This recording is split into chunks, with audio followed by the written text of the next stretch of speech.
Hello, everybody. This is Mr. Scala coming at you online for those of you who are out.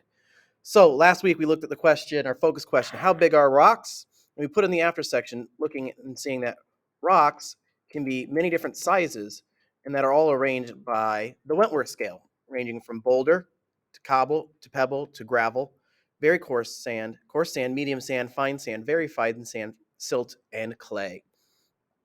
So we just reviewed on that. We also reviewed on the fact that the smaller the particle or size of rock, the easier it is to move by wind or water. Today we also started 2.3 and our disciplinary core ideas. I can explain the difference between physical and chemical weathering, and our science and engineering practice is analyzing and interpreting data, and our cross-cutting concept is cause and effect. So we're going to be looking at how we can identify and analyze the difference between chemical weathering and physical weathering by cause and effect. We just talked about how the stream table, the smaller stuff went to the bottom, the larger stuff stayed at the top. And we got into sandstone. And we talked about when we look at a rock, how can you know if it's sandstone or not? Well, in class they discussed, well, we can look at it and we can know that, well, the acid sunk into the sandstone. It didn't sit on top and it didn't fizz. It just sunk in. Sandstone is very rough. It feels like sand. If you look at it, you'll notice small little pieces that look like sand. And if you rub it together, pieces of sand might come off it. So then we went into our focus question, which came first, sand or sandstone? Most of the classes were at a mix between sand came first and sandstone came first. So we were pretty evenly split throughout most of the classes. So there are two schools of thought with this. Some people say that the sand came first and the only way to get sandstone is to start with sand. Others are saying that sandstone came first, so the only way to get sand is to break down the sandstone. And that's where all the sand in the world is coming from. And we talked about what did we learn sand actually is. Well, sand is just a size of rock. It's not one specific type of rock, it's just a size of rocks. And we can find sands at deserts, beaches, sandstone, and along rivers, and in the ocean, and along the ocean shore.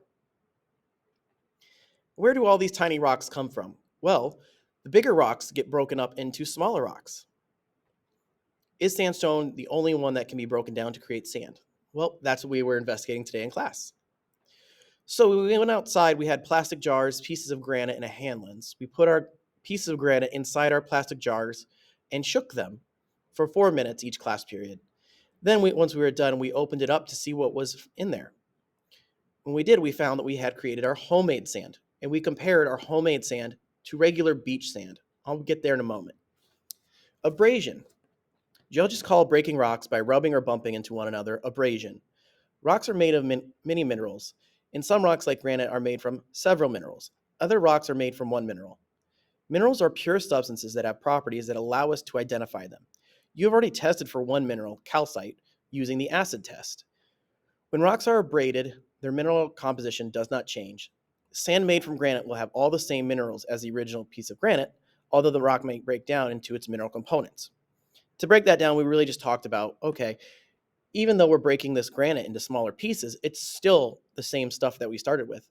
Nothing changed. There was no chemicals added or something new that was created. It was the same old stuff. And when we went through this, we compared our homemade sand that we made from our granite with our beach sand. We found one similarity, is that they're both rocks and they're both pretty small. Some differences we looked at is the homemade sand, the one from shaking our granite, was angular, meaning it had sharp, jagged edges on it, where our beach sand was rounded and smooth. So the shapes, like I just said, the beach sand was round and the homemade sand is angular, so it had jagged, it had rough edges. What shape do you think the beach sand particles were when they first broke off a large piece of rock? Well, just like if you smash a rock with a hammer, you're going to have angular pieces, so pieces with rough, jagged edges.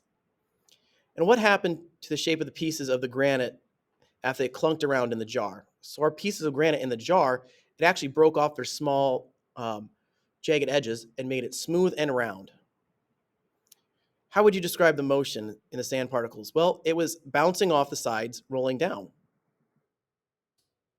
So I'm going to upload a part 2